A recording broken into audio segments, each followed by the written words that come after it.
functional implants. The goal is to make an infinite human on the earth plane. Infinite by virtue of immortality.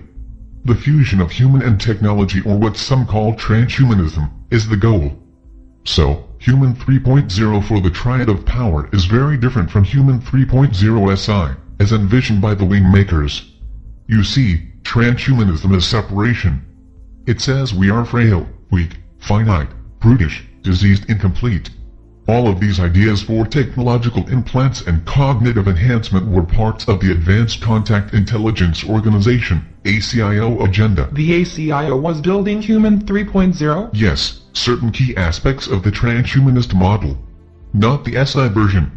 You see, the whole idea of transcending is linked to the inception point of separation.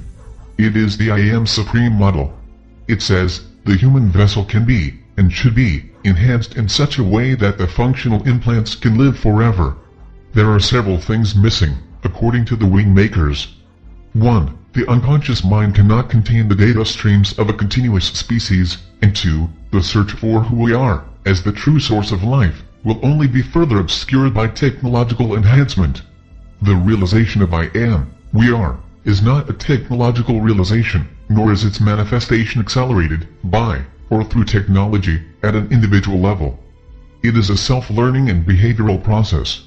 Nothing more, nothing less. So transhumanists want to transcend human suffering, ignorance, and mortality through technology, and the ACIO was providing some of the technology to do this, but who would have access to the technology? The elite, of course. It would only accelerate and accentuate the separation. It is simultaneous empowerment and disempowerment. The economic models for the transhumanist diffusion, as it was called in the Labyrinth group, were not widely considered. The incunable being the only exception. You mean they actually wanted to build a plan that made the transcending technologies available to everyone? They looked at it from two angles. 1. If the technology could be introduced at birth, it would mitigate the cost issues of healthcare and education, offsetting diffusion costs. But it would have to be a government-implemented service. No private company could secure sufficient trust.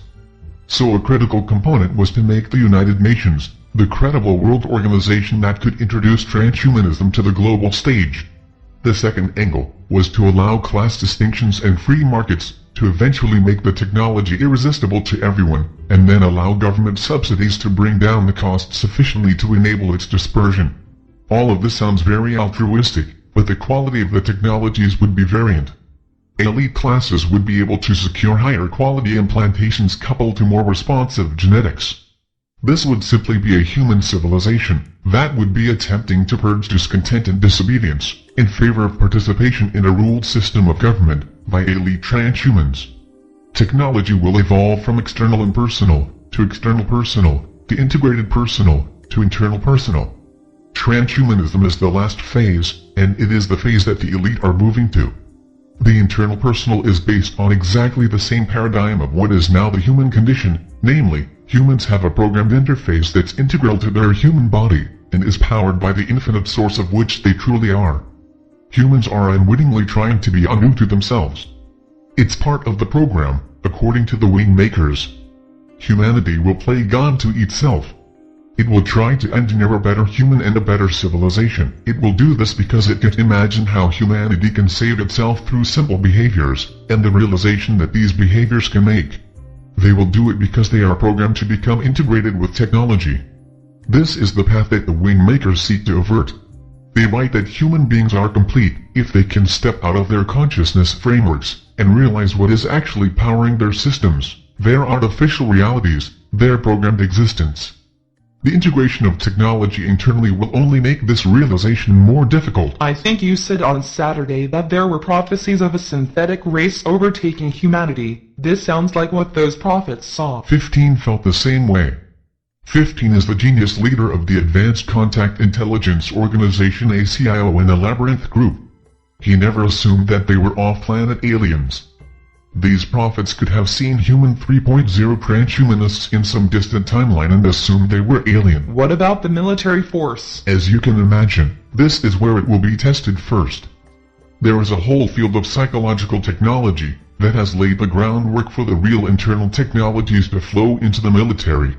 It will be released there initially, so it can be properly defended for testing purposes. Once it's proven there, it will converge with the integrated personal technology programs of the corporate elite. When you say integrated personal, what do you mean exactly? Miniaturization of the technology will enable it to adorn the body. It will not be internal yet, but it is part of the human body, like clothing, glasses, watches, and jewelry. Bear with me, but let me see if I have this straight. Human 1.0 was a creation of a godlike being. No. Anu is the same as us, or the Atlanteans. He was no more intelligent or godlike. He was deceptive. That is the only distinction. Okay, but Anu created Human 1.0, and then found them to be too similar to his own capabilities, and feared they would one day figure out that they were Atlanteans, enslaved by the Anunnaki. And he was worried about the consequences of that discovery. So, he wiped them clean with a planetary flood. According to the WingMakers, the flood was one part of the extinction program, but there were also nuclear weapons that were discharged on the planet, most of which have been explained away as meteorite impacts. But the WingMakers write that these were advanced weapons used against human populations that had avoided the flood. Okay. In whatever way Human 1.0s were eliminated from the planet, they were replaced by Human 2.0, and these included upgrades like self-reproduction and more advanced programming. And central to this programming was the notion that Anu was God, and would return to his creation. Correct? Yes. And the next upgrade to Human 2.0 branches out like a fork in the road. One version of Human 3.0 goes down the path of technology integration, or transhumanism.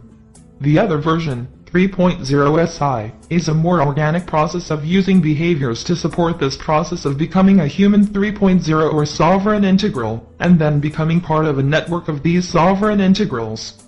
Is that correct? You have the general idea, yes. And the Triad of Power wants Human 3.0 to go down the path of technology integration, because that is how they are programmed, to emulate their god, Anu. Right? Yes. So it's kind of like humanity sits at a crossroads. On the one side is the Triad of Power, that is programmed to develop Human 3.0 as a cyborg, I guess, and the other side is the future existence of humanity urging us to do it internally, one person at a time, through a behavioral process. I guess the part that's missing for me is the role of the Gram portal, which remains unclear. I thought it was a technology that proved the irrefutable scientific existence of the human soul. How does that figure into this? There are humans here who are designers of the new unconscious mind that will bridge human populations everywhere on the planet to feel and express equality and oneness. It will connect humanity and the I am, we are, consciousness, instead of the separation consciousness. It will not be based on hierarchy. The deception is coming down. One of the things that was never disclosed in the materials, including my previous 4 interviews, is that certain information was to be withheld. Some information was even veiled to not raise the ire of the Triad of Power. This information, this interview, will not be disclosed in the same timeline as the previous 4. Why? The designers of the new unconscious layer of the Human 3.0 are on the planet now. They are doing some of the preparation required to move humanity, who will be sitting at the fork in the road, in the next 40-50 years, to choose the I am, we are, path. So I can't release this interview? No.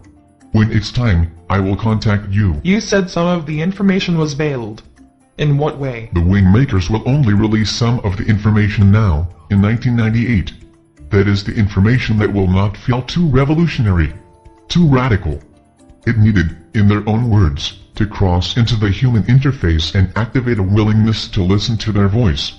For example, they used the term WingMakers to describe themselves, knowing it would have a connection to the angel construct. But you said the WingMakers were a future representation of human beings, presumably, from this disclosure, version 3.0. Right? Yes, but there is programming within the human interface, where the functional implants are networked as a system that will tune out certain information. A person will hear it, but they will not act on it. They will hear it, but they will object to it. They will hear it, but they will not share it. All of these programs were created, not originally, but they can be upgraded. The program can be updated with new instructions. It makes cracking into this reality, exposing it for what it truly is, a very difficult proposition. This is why it requires a degree of stealth. The deception is so thick and opaque in this reality that the ones who are trying to come into the prison and create a crack in the wall, they also have to use a form of deception. Why? The programming, Sarah. If the pure state information was given out, and it contradicted everything that people have been told to believe, if it was the literal reverse of what was logical and acceptable in this world, who would listen? The WingMakers needed to awaken certain people to bring them inside their information field, to warm them up to the truth. It has to be done in degrees for the vast majority of people. What about me? You are not among the vast majority, but then you're only getting a taste of it. Does everyone within the Labyrinth group know this, too? Yes, to varying degrees. But they were going down the transhumanism path. Did this information change their mind? No. That's really why I'm here. You just said I'm only getting a taste of it, so there's still more materials that will be released later? Yes. But you're not going to tell me when, right? Correct. As intelligent and aware as the Labyrinth group is, why didn't this information change their minds? I had the benefit of having direct interactions with the WingMakers. None of my peers did. This was the difference in my willingness to act on the information, and not simply consider it as a contradiction to my invested reality. This is fucked up, isn't it? What part? All of it. It's all fucked up and we did it. Whatever it is, it's important to know what's behind the deception, to look with sober eyes on the truth. It may not be a beautiful picture to be sure, but how else do you realize your own truth, until you know the truth of the big picture? So, however screwed up it seems, it is an inception point for the individual to redefine themselves. Would you rather stay in the illusion of a soul, in a human body, that will be saved by God, ascend into heaven and hang out with angels who strum harps? That whole idea is repulsive once you know this. That picture is based on separation, selfishness, lack of empathy and understanding.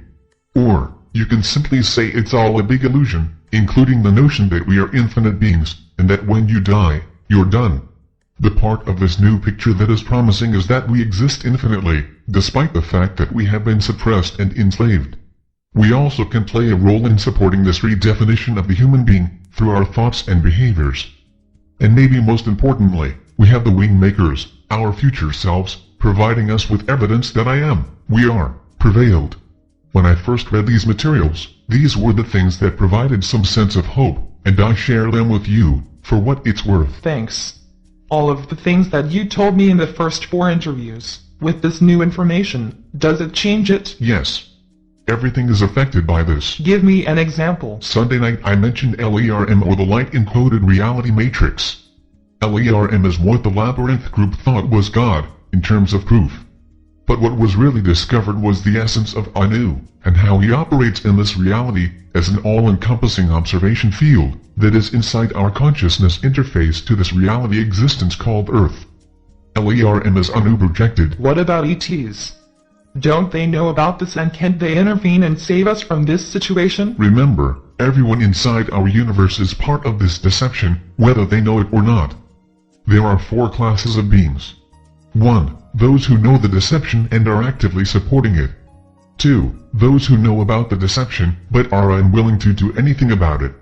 3. Those who don't know the deception and are unknowingly supporting it. And 4. Those who know about the deception and are actively trying to step out of the deception and engineer a process for everyone else to do the same. That's it. It doesn't matter if the being is physical or non-physical.